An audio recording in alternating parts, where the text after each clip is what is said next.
And hello everybody, welcome on back to yet another episode of RiffJaw. We have episode 8 for you here today. Super excited because this is going to be a very eventful episode. We have 2 gear reviews, one for the Alesis V49 MIDI keyboard and one for something a little special. It is my second take look at the Harley Benton lineup. I have a Harley Benton CST model semi-hollow that I'm looking at today, and I am so pumped about it, and I want to give you guys my honest review on both of these items. And our third segment we have today is how to start practicing the basic 8 areas of guitar. And you know, it's a help to get your practice regimen going and how I tackle what I feel like are the most important areas of your guitar playing.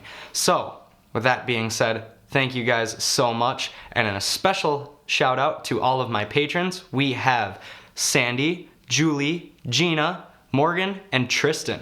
Thank you to all of you. Appreciate you guys so much, and yeah, this show would not be as quality as it is without you guys and your donations and your help. So thank you guys so much. But anyway, I'm excited for this show and I hope you guys are too. So let's get right to the episode.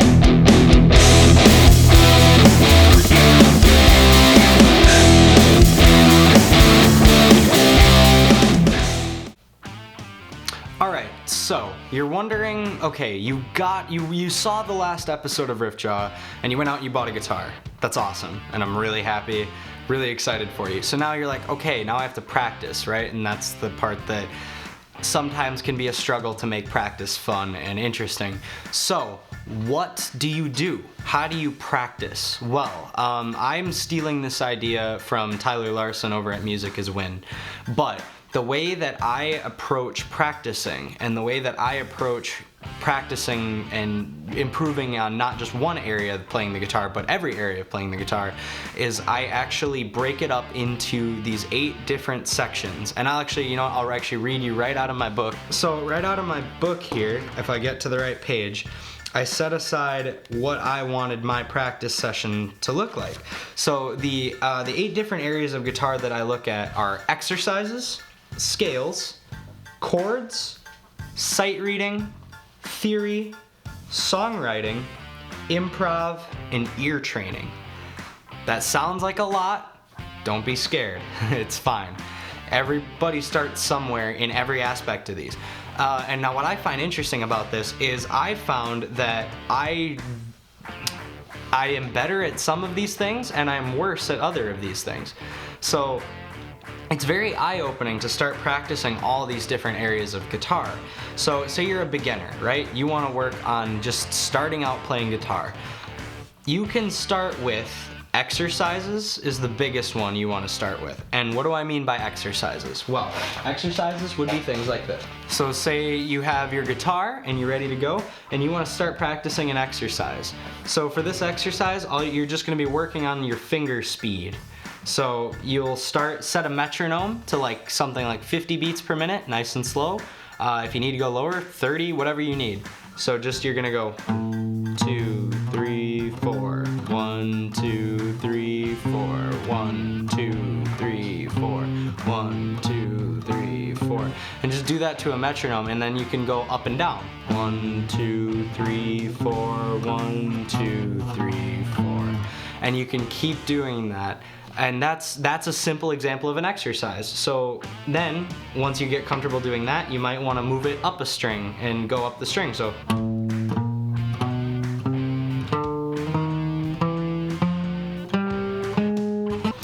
then by the time you're done and you've gotten much faster at this exercise, it'll sound something like.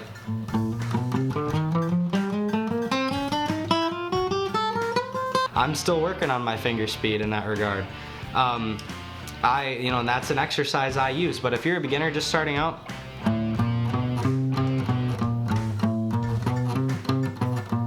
and you'll work on that. So I work on that for 15 minutes a day. On a day I sit down to practice, I choose 4 of these 8 areas, and I sit down to accomplish 15 minutes at each of 4 of the areas that I've chosen. So for example, I'll do exercises, scales, improv and songwriting one day, and then I'll have to hit the others within the next 2 days. So I just make sure that after 2 days I don't skip any for more than 2 days. So say I've skipped out on ear training. Say I skipped out on ear training for 2 days, I'll make sure I cover it in that third day. So yeah, it sounds complicated. There's a lot to it, but as you keep going, I'll just read off to you here what I do for each of these. So exercises is stuff like that to build finger strength and speed. Scales, you work on anything from the minor pentatonic scale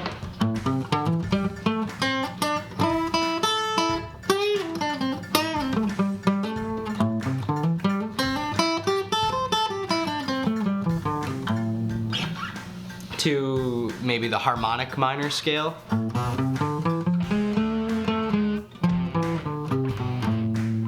You can work on just about anything you want. For scales, you pick a scale and you learn it and you try to commit it to memory, maybe solo in it a little bit. For chords and working on chords, you can work, especially as a beginner, you want to learn your basic chords. Okay, so now that I'm all tuned up, you want to start with your basic chords. If you haven't learned them, you want to start with, say I'm working on G and D today.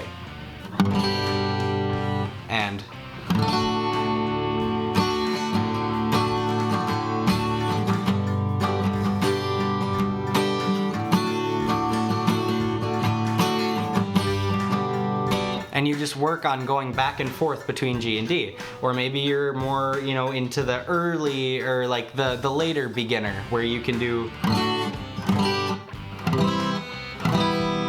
and you have those 4 chords, E minor, D, G, and C.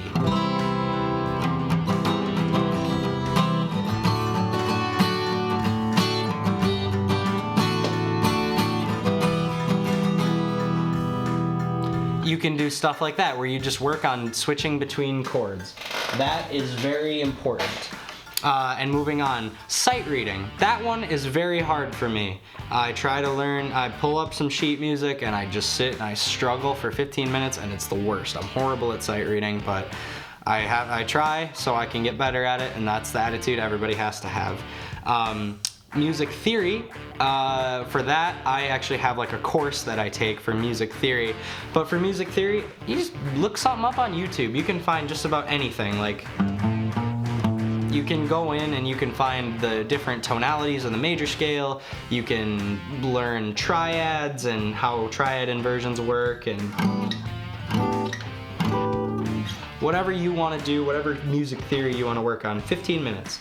Songwriting, sit down and try to write a song. Work on creating bridges and melodies and choruses and verses and all that stuff, and work on writing words and writing pieces for, just the guitar playing, all of that. Work on getting percussive and string sounds, and it's not going to be anything crazy when you first start out. It might even be something as simple as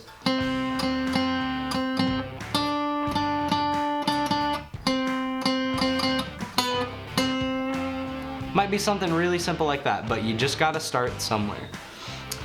So yeah, and then after that is improv. That's my favorite. That's where you put on some loud music in like a backing track in the background and just play and solo to your heart's content over that backing track. That's the most fun by far. And the last one is ear training. And ear training has become something I really want to get better at, because ear training, when I exercise ear training, what I do is I put on a song or a solo or whatever that I haven't learned before, and I try to learn it just by listening to it. Now that is very difficult to do, but anybody can develop that ear. Anybody can develop that feeling of like being in control with your musical abilities and like hearing something and being able to translate it to the instrument. Does it take a lot of time and practice? Yes. Am I perfect at it? No. Is anybody perfect at it? I don't think so, but maybe. But everybody has to work to get to that point, to where you can hear something and immediately work out what it would sound like on the guitar in your hands instead of just in your head.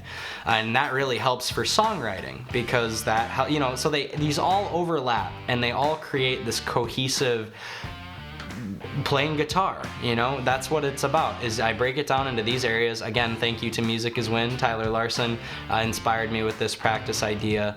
I'll put the card for his video right here for that. But it was just really, it's a great way to look at the different areas of guitar and roughly how to practice them and what kind of thing to go over.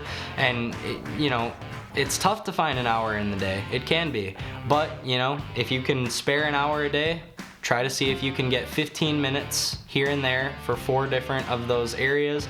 Work on as many different ones of them as you can, and just do what you can to get better at the instrument, because I guarantee you, the better you get at playing guitar, or rather the more you play guitar, the better you'll get, and by extension, the more fun you're gonna have playing. And that's what's most important, is you wanna be able to pick something like this up, and you wanna be able to sit down and have a good time. So anyway, that is my speech on practicing, how I practice the 8 different areas of practicing guitar.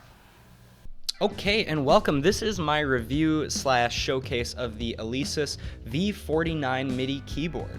This is my first time buying a MIDI keyboard, and I am very happy with it so far, and I'm very excited. I'll get you guys a close-up view of the controls popping up so you guys can see what I'm talking about when I'm referring to it. But for right now, what I have booted up is the OBXD Virtual Analog Synthesizer software. Now, this is free open source software that you can just get. It's, you know, free, you can just download it, and then you hook up the MIDI keyboard. And what's really cool is that you can actually hold on, I'm gonna get a, there we go. So that will get my audio output captured from the synthesizer, so you guys can now hear this and know what's going on. So, how this works, you know, you have your keys, plays just like a normal piano, and you have, this is the software I use personally. The V49 has a nice set of like drum pads down here, but right now they're just set to specific low frequency synthesizer noises.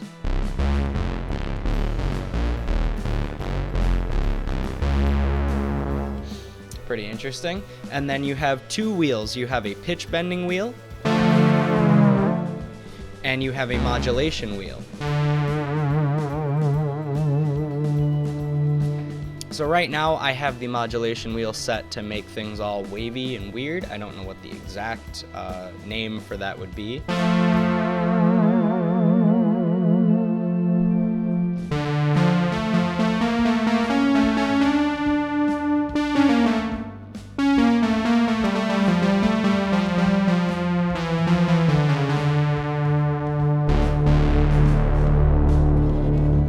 So this thing is fully programmable. It has 49 keys. There's a, I believe it's a 25 key version. The V25 is the smaller version, and you only get half the size basically with it. It's all, you know, it's much smaller and it's much more portable. I still think this is a pretty portable model, to be completely honest. And with the software capabilities that it works with, it does an incredible job. So you can program the drum pads, you can program these buttons up in the corner labeled 1 through 4, you can program all of these knobs up top, but they all have their own stuff that they do. Like typically any software you use will actually have presets for this stuff already. So if you don't want to get into programming it and you just want to play it and enjoy it, that's what you're going to do. Now, I will disclaim, again, this is a MIDI keyboard, this is not a piano. So you cannot expect to purchase this and be able to just play it right out of the box. You have to hook it up to your computer through a USB port, and then once it's hooked up through USB, your computer will be able to recognize it, and you will have to get software to use it, such as the OBXD. So the other thing is there is a set of 2 octave buttons right here, the octave up and octave down. So if I click, so say I play what I would expect to be middle C. Now if I press up an octave, it shifts everything up 1 octave. I can press it again to go up again. And I can press up again to go again. And I'm gonna see actually how far I can go. Okay, so that's the maximum. So now let's go back to normal middle C.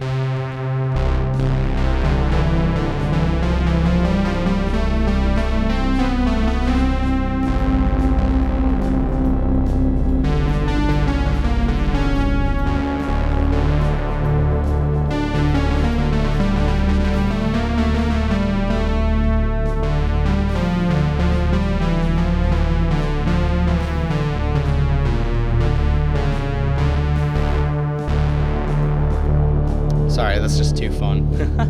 That's so enjoyable. But yeah, you can also pitch shift downward. Wow, that sounds like an Atari like sound effect. But anyway, so you can adjust your pitch, and you can adjust modulation, you can adjust pitch bending effects, you can have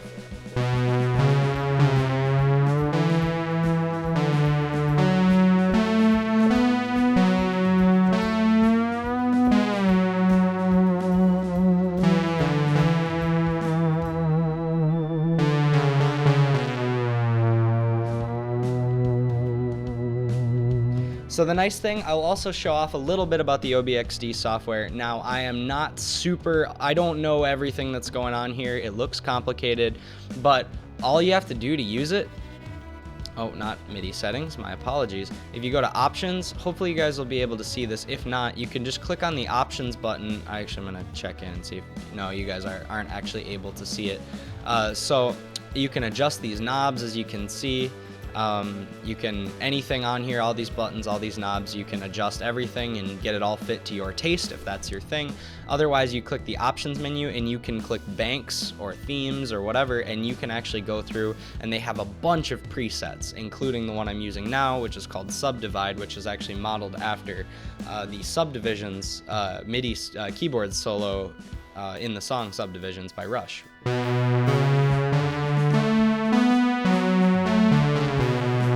That's what that's after. Let's see if I can turn my fine tuning up.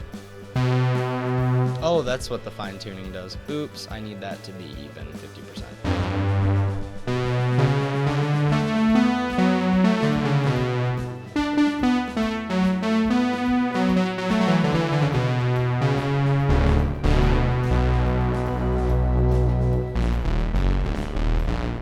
But yeah, it's definitely enjoyable, but it's also a very great musical tool, because just simply using it for chord progressions and going over, working on your visualization of chords and being able to just put simple stuff, I found that it's very useful if you produce music to pair up low-end MIDI keyboard with your bass playing.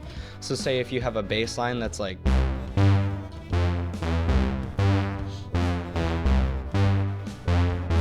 you can have the bass play along with the MIDI keyboard, and it really adds a thickness to the low end that, if the bass itself, if you're having troubles getting the bass to sound big enough on the low end as is, the keyboard really does a good job. And you can also layer top chords over it, so you could have something like,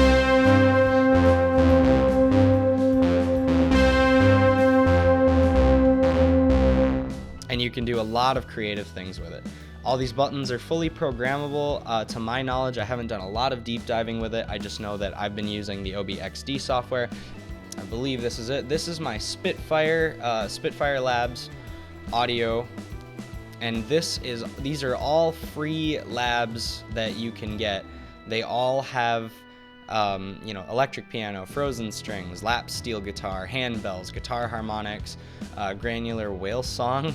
They got some weird ones, but these are all things you can just download for free from Spitfire Audio, and it's a full suite of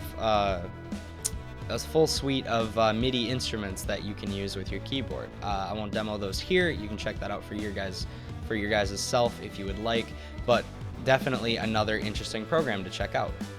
So anyway, that is my brief overview of the Alesis V49 and how I use it.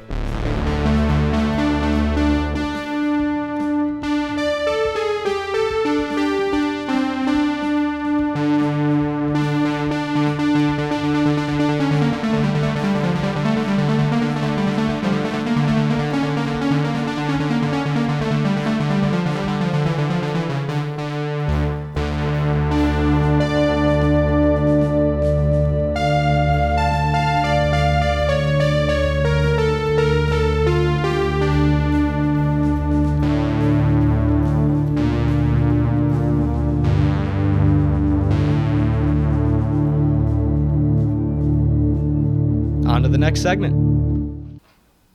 Alrighty, so here we have for you guys, in this case right here, I have the newest addition to my guitar family. And yes, this is another take at the Harley Benton lineup. My first Harley Benton guitar was the double neck, and that was incredible quality for a very affordable price. And this guitar is also at a very affordable price. So let's check this out. Pop open the case, and I'll give you guys first look at it here. Wow, look at that. I mean, that is just beautiful. That is just gorgeous. Disclaimer, quick disclaimer. This hard shell case is not what the guitar is shipped in. I bought that separate. But this here, look at that. I mean, seriously. Are you kidding? Look at that. That's gorgeous. I mean, that's just beautiful. How do you look at that and not want to pick it up and start playing immediately? I mean, it's just beautiful. It's modeled after the PRS lineup. It has Roswell pickups, and the coolest thing, I'll get to that in a second, but first, I mean, just take it in. I mean, seriously, look at this thing. Beautiful PRS shaped headstock, Harley Benton mark on the headstock there. Beautiful, you know, well cut. The F-holes look nice. And yeah, the bridge is a PRS style wraparound, and we have, you know, volume and tone, and a three-way selector. I mean, seriously, just beautiful, beautiful guitar. And so I will tell you guys my experience with this thing first before I get into the review of it. So basically, the things I don't like about it. We'll start with that. So, or rather the things you may not like about it. So, this guitar retails at Thomann from the Harley Benton lineup over in Germany. This guitar retails there for $250. And it doesn't look like a $250 guitar. I mean, just let me tell you that. That does not look like a $250 guitar, you know. This looks like it's in the $800 range. I mean, it just looks beautiful. Now, the one thing I will say, when you inspect it a bit closer, it has a couple little blemishes, a couple areas that aren't, you know, absolutely perfect. So if you're a guitar perfectionist, this may not be for you. But if you're looking for a great instrument at an affordable price, that's a different story. So the only things I would say that I could point out is inside the F-holes, there is a little bit of some shoddy paintwork, just not fully painted on the inside, if that's a bother to you. Otherwise, there was you know, it's not the cleanest work up by the nut here either. It's got a couple little markings and a little scratch here, there, right up next to the nut. And the only other real big thing that I could say about it is, I don't know if you guys can see this, but right under the neck, there's like a buildup of glue. I don't know if you guys can see that or not. I don't know if you guys will be able to see that little thing or not, but it's got a nice little buildup of glue. I'm pretty sure that would scratch off if you just get a little something in there, but yeah, you know, obviously it's not perfect. Let me just see if that'll, I'll test that for you guys right on here. See if that would just, oh yeah, that scratches right off. Okay, so that's just a shipping thing. That's not even damage or anything. Now granted, this is a brand new guitar, so for it to have, you know, a blemish or two, okay. Otherwise, the neck joint looks good. No whitening of the glue. The back looks good, shiny, no defects there. Just great. The hardware feels good. It's all in place, all rotates and switches correctly. The tuners are very nice. They're, you know, not name brand, but they keep their tune really well. The nuts cut well. It shipped with the action and the like the string, you know, everything, intonation. It was all set up just fine. I literally didn't even touch this thing. I took it out of the box, tuned it up, and started playing immediately, and boy does it sound gorgeous. I mean, I couldn't say more about how much I love this guitar. So a couple tiny cosmetic issues, but you're getting this at just an affordable, beyond affordable price. I mean, $250 for a guitar that looks like this. I mean, seriously. So a blemish, you know, little itty bitty things, but from any kind of distance, when I look at it from right here, this far away, I see nothing wrong with it. I mean, it's just beautiful. So, very tiny things if you look super close, but besides that, this is just a steal for the money. Now, the coolest thing that I would say, you know, you have your three-way selector and your volume and tone. Now the tone pot is a push-pull. You pop that out, and now it splits the coils in your humbuckers, and it now sounds like a single coil, much like a Stratocaster, or, you know, some kind of other single coil guitar.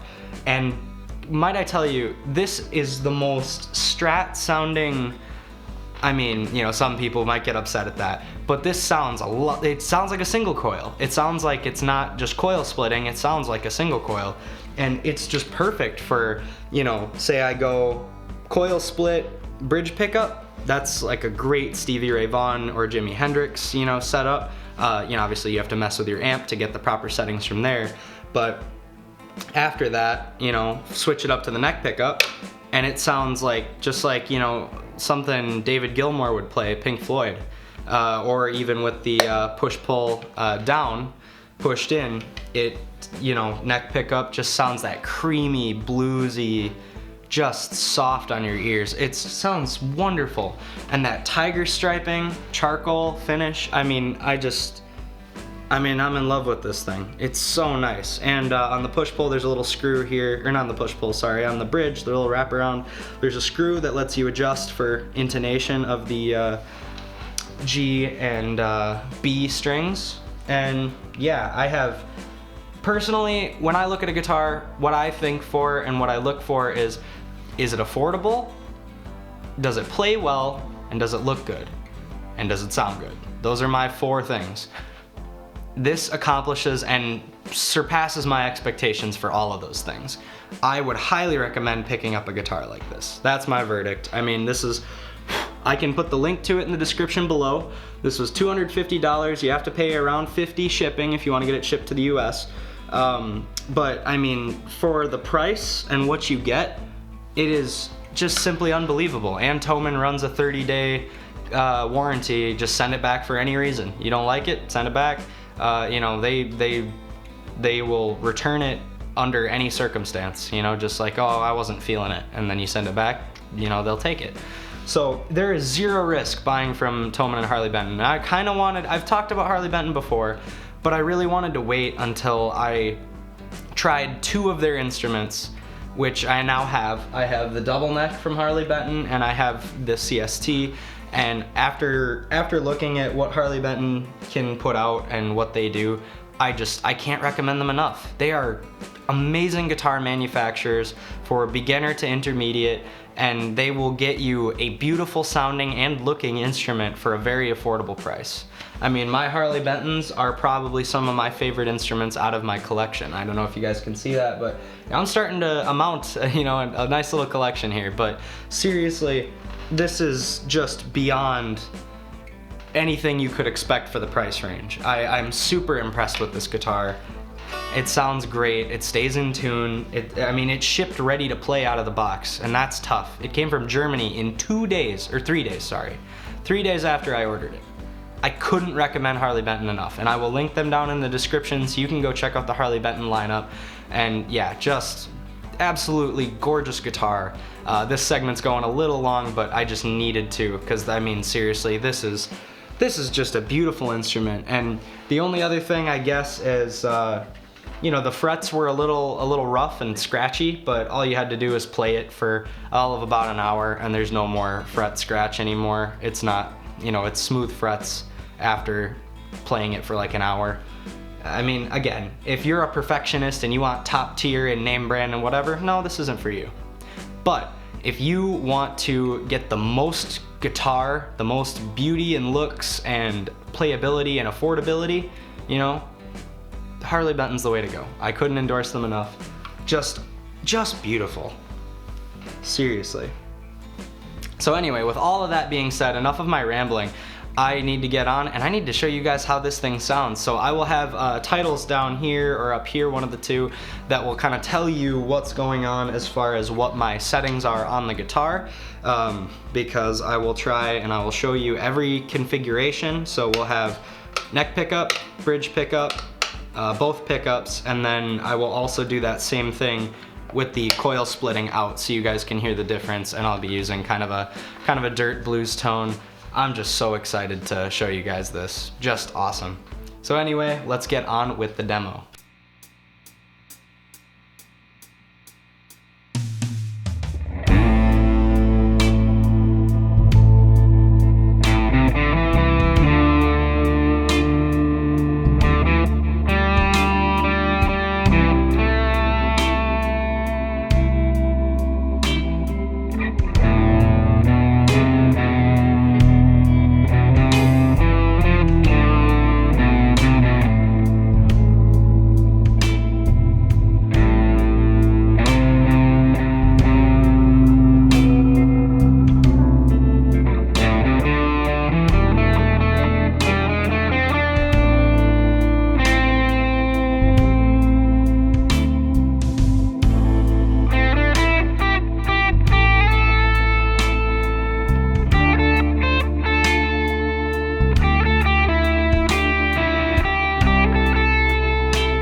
And there we go. We reached yet another end to another episode of RiffJaw. Thank you guys so much for joining me. It means so much, as always. And again, thank you to my lovely patrons. And yeah, and also, for example, the guitar that I showed you guys today, that Harley Benton CST, if you wanted to see how exciting it was to unbox that stuff, there was an exclusive unboxing video put up for my patrons a couple days before this episode aired. So if you're interested in stuff like that for the future, exclusive behind the scenes content and all of that kind of stuff, or you just want to support me and keep the show alive, keep new gear coming into the show for review, and just keep this little, I don't know, everything about the show, it's all run by the patrons and you guys watching. And what's just as helpful as supporting on Patreon is subscribing, sharing me to a friend, share me around on Facebook, show people that are interested in music, show them my stuff, show them me, share me around, all that stuff. I'm shameless. I'm okay to self-promote because it's tough to get new people in sometimes, and the best thing you guys can do to help out is to share me around. And just, if you enjoyed this video, give it a like and share it to a friend who might like it as well. Stuff like that is what really goes the extra mile and helps me grow. Above all would be supporting me on Patreon. And yeah, just thank you guys so much for sticking around. I always love doing these episodes, and yeah, stay tuned for the podcast next week or any live streams in between if they do occur. I don't have those planned out, but yeah, I will see you guys at the podcast next week and in 2 weeks for yet another episode of RiffJaw. Thank you guys so much. Love you all, and have a good one.